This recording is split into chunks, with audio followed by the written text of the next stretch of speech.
ఆకాశవాణి ప్రాంతీయ వార్తలు చదువుతున్నది సాయి సిస్లా. ఈరోజు వార్తల్లోని ముఖ్యాంశాలు. రాజధాని అమరావతి తెలుగువారి ఆత్మగౌరవానికి ప్రతీక అని ముఖ్యమంత్రి నారా చంద్రబాబు నాయుడు పేర్కొన్నారు.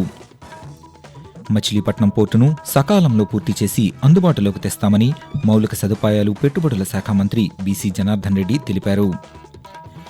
ప్రజలకు మెరుగైన రవాణా సౌకర్యాలను కల్పించేందుకు ప్రభుత్వం చర్యలు చేపడుతోందని గృహ నిర్మాణ శాఖ మంత్రి కొలుసు పార్థసారథి వెల్లడించారు. విశాఖపట్నం, గుంటూరు నగరపాలక సంస్థల మేయర్ పదవులకు ఈరోజు నిర్వహించిన ఎన్నికల్లో కూటమి అభ్యర్థులు ఎన్నికయ్యారు.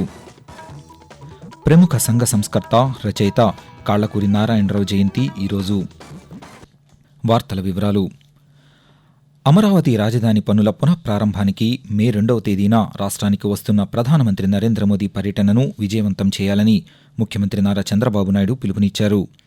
ప్రధానమంత్రి పర్యటన ఏర్పాట్లపై ఎన్డీఏ కూటమి నాయకులతో ముఖ్యమంత్రి ఈరోజు అమరావతి నుండి శ్రవణ మాధ్యమం ద్వారా దిశానిర్దేశం చేశారు. ఈ సందర్భంగా చంద్రబాబు నాయుడు మాట్లాడుతూ అధికారంలోకి వచ్చిన 10 నెలల్లోనే ఎన్నికల హామీలను నెరవేరుస్తున్నామని చెప్పారు. రాష్ట్ర వ్యాప్తంగా త్వరలోనే 42 నియోజకవర్గాల్లో పారిశ్రామిక వాడల ఏర్పాటుకు శ్రీకారం చుడతామన్నారు. అమరావతి రాజధాని తెలుగువారి ఆత్మగౌరవానికి ప్రతీక అని అన్నారు. సభకు వచ్చే ప్రజలకు ఎలాంటి అసౌకర్యాలు కలగకుండా చర్యలు తీసుకోవాలని కూటమి నాయకులకు ముఖ్యమంత్రి సూచించారు.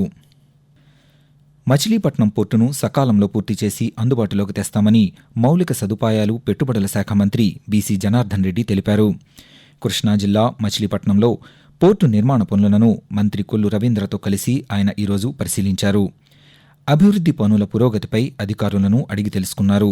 అనంతరం మంత్రి బీసీ జనార్దన్ రెడ్డి మాట్లాడుతూ రాజధాని అమరావతికి అతి సమీపంలో కీలకమైన పోర్టు మచిలీపట్నం అని తెలిపారు. ఇప్పటివరకు 30% నిర్మాణ పనులు పూర్తయ్యాయని చెప్పారు. మచిలీపట్నం పోర్టుకు భవిష్యత్తులో అన్ని విధాలుగా అభివృద్ధి అవకాశాలున్నాయని తెలిపారు.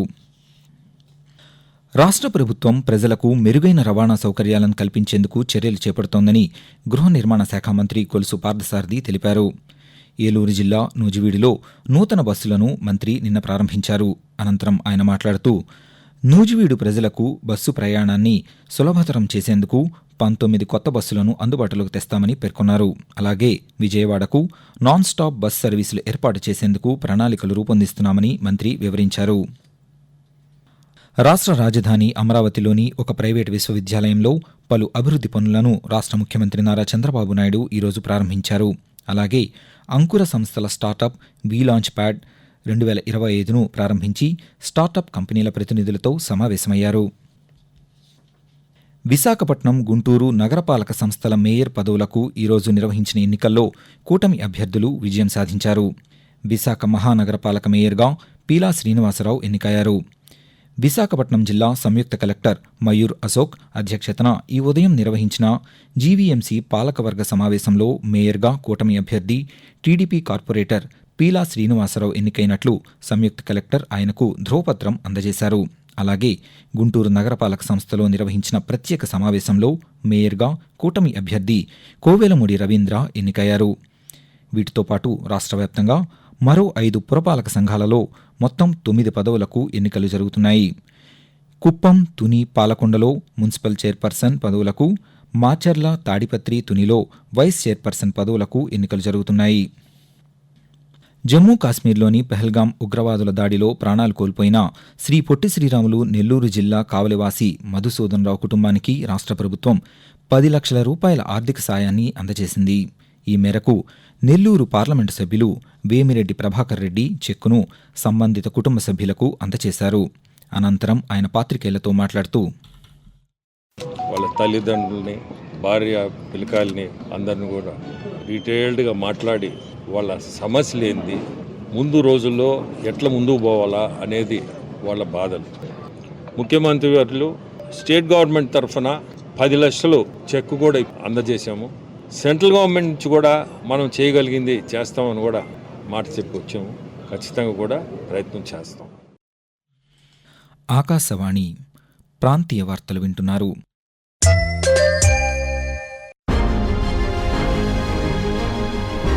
దేశాన్ని అంతర్జాతీయ వినోదరంగ కేంద్రంగా మార్చాలనే సంకల్పంతో యువతలో సృజనాత్మకతను వెలికితీయాలనే ఉద్దేశంతో ప్రధానమంత్రి నరేంద్ర మోదీ ఆశయాలతో రూపొందించిన world audio visual entertainment summit waves సదస్సు మే 1వ తేదీ నుండి ముంబై వేదికగా ప్రారంభం కానుంది. దీనిపై మరింత సమాచారం కోసం wavesindia.org వెబ్సైట్ను, అలాగే కేంద్ర సమాచార ప్రసార మంత్రిత్వ శాఖకు చెందిన సామాజిక మాధ్యమాలను సందర్శించండి.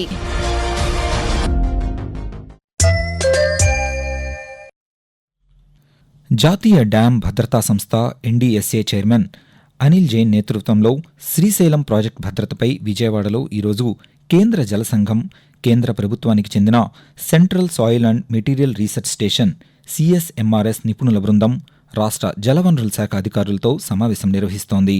ఈ సమావేశంలో శ్రీశైలం ప్రాజెక్టు భద్రతకు చేపట్టాల్సిన చర్యలపై సంబంధిత అధికారులతో చర్చిస్తున్నారు. కాగా రేపు నిపుణుల బృందం ప్రాజెక్టు భద్రతకు చేపట్టాల్సిన చర్యలపై క్షేత్రస్థాయిలో పరిశీలించనుంది. ప్రముఖ సంఘ సంస్కర్త కాళ్లకూరి నారాయణరావు జయంతి ఈరోజు. మహాకవి బిరుదాంకితులైన ఆయన 1871 ఏప్రిల్ 28వ తేదీన అప్పటి పశ్చిమ గోదావరి జిల్లా వీరవాసరం మండలం మత్స్యపురి గ్రామంలో జన్మించారు. వరకట్నం దురాచారాన్ని నిరసిస్తూ ఆయన రచించిన వరవిక్రయం నాటకం తెలుగునాట ఎంతో ప్రాచుర్యం పొందింది. జనహృదయాల్లో సుస్థిర స్థానం సంపాదించిన కాళ్లకూరి నారాయణరావు 1927 జూన్ 27వ తేదీన తుదిశ్వాస విడిచారు. ప్రజలకు మౌలిక సదుపాయాలు కల్పించేందుకు రాష్ట్ర ప్రభుత్వం చర్యలు తీసుకుంటోందని జలవనరుల శాఖ మంత్రి నిమ్మల రామానాయుడు చెప్పారు. పశ్చిమ గోదావరి జిల్లా పాలకొల్లులోని doctor Abdul Kalam health park, Hindu శ్మశాన వాటిక పనులను మంత్రి నిన్న పరిశీలించారు. ఈ సందర్భంగా ఆయన మాట్లాడుతూ ఆరోగ్యకరమైన జీవన విధానాన్ని పెంపొందించుకునేందుకు అబ్దుల్ కలాం పేరిట హెల్త్ పార్కును ఏర్పాటు చేశామన్నారు. పాలకొల్లు పట్టణ పరిసర ప్రాంతాల ప్రజలు ఆహ్లాదంగా గడిపే విధంగా ఈ హెల్త్ పార్కును తీర్చిదిద్దుతున్నామని చెప్పారు. కేంద్ర రాష్ట్ర ప్రభుత్వాల పథకాలను మహిళలు సద్వినియోగం చేసుకుని ఆర్థికంగా బలోపేతం కావాలని తిరుపతి శాసనసభ సభ్యులు ఆరణి శ్రీనివాసులు సూచించారు. ప్రధానమంత్రి విశ్వకర్మ యోజన పథకం ద్వారా మహిళలకు ఉచిత కుట్టు మిషన్ల శిక్షణా తరగతులను ఆయన ఈరోజు తిరుపతిలో ప్రారంభించారు. ఈ సందర్భంగా మహిళలకు ఉచితంగా కుట్టు మిషన్లను పంపిణీ చేశారు. అనంతరం శ్రీనివాసులు మాట్లాడుతూ తిరుపతి నియోజకవర్గ పరిధిలో మహిళలందరికీ కూడా ఉచిత కుట్టు మిషన్ల శిక్షణ కార్యక్రమం ప్రారంభించడం జరిగింది. అందులో భాగంగా నియోజకవర్గ పరిధిలో 887 మంది రిజిస్టర్ చేసుకోగా అందులో 500 మందికి టైలరింగ్ శిక్షణ కార్యక్రమం ఇవ్వడం జరుగుతోంది. అది కూడా 3 నెలలు శిక్షణ ఇస్తారు. ఆ శిక్షణలో ఉత్తీర్ణ పొందిన ప్రతి ఒక్కరికి కూడా ఉచితంగా కుట్టు మిషన్లు కూడా సరఫరా చేయడం జరుగుతోంది. వాతావరణం. రాష్ట్రంలోని ప్రస్తుత వాతావరణ పరిస్థితులను అమరావతిలోని భారత వాతావరణ కేంద్రం అధికారి ఎం వెంకట్రావు కొద్దిసేపటి క్రితం ఆకాశవాణి విజయవాడ కేంద్ర ప్రాంతీయ వార్తా విభాగానికి తెలియజేస్తూ ఈ రోజు ఉత్తర కోస్తా ఆంధ్రప్రదేశ్ యానాంలో తేలిపాటి మోస్తరు వర్షాలు, ఉరుములతో కూడిన జల్లులు 1 లేదా 2 చోట్ల కురిసే అవకాశం ఉంది. ఇక దక్షిణ కోస్తా ఆంధ్రప్రదేశ్లో ఈ రోజు వాతావరణం పొడిగా ఉండే అవకాశం ఉంది. ఇక రాయలసీమలో ఈ రోజు మరియు రేపు తేలిపాటి నుంచి మోస్తరు వర్షాలు లేదా ఉరుములతో కూడిన జల్లులు 1 లేదా 2 చోట్ల కురిసే అవకాశం ఉంది. ఉష్ణోగ్రత గమనిక. కోస్తా ఆంధ్రప్రదేశ్, రాయలసీమ మరియు యానాంలో రాగల 3 రోజుల్లో వేడి, తేమ మరియు అసౌకర్యమైన వాతావరణంతో పాటు గరిష్ట మరియు కనిష్ట ఉష్ణోగ్రత నమోదులో రానున్న 5 రోజుల్లో గణనీయమైన మార్పు లేదు. ఆకాశవాణి ప్రాంతీయ వార్తలు ముగించే ముందు ముఖ్యాంశాలు మరొకసారి. రాజధాని అమరావతి తెలుగువారి ఆత్మగౌరవానికి ప్రతీక అని ముఖ్యమంత్రి నారా చంద్రబాబు నాయుడు పేర్కొన్నారు. మచిలీపట్నం పోర్టును సకాలంలో పూర్తి చేసి అందుబాటులోకి తెస్తామని మౌలిక సదుపాయాలు, పెట్టుబడుల శాఖ మంత్రి బీసీ జనార్దన్ రెడ్డి తెలిపారు. ప్రజలకు మెరుగైన రవాణా సౌకర్యాలను కల్పించేందుకు ప్రభుత్వం చర్యలు చేపడుతోందని గృహ నిర్మాణ శాఖ మంత్రి కొలుసు పార్థసారథి వెల్లడించారు. ప్రముఖ సంఘ సంస్కర్త, రచయిత కాళ్లకూరి నారాయణరావు జయంతి ఈరోజు. ఆకాశవాణి ప్రాంతీయ వార్తలు ఇంతటితో సమాప్తం. తిరిగి సాయంత్రం 6 గంటల 10 నిమిషాలకు ప్రాంతీయ వార్తలు వింటారు.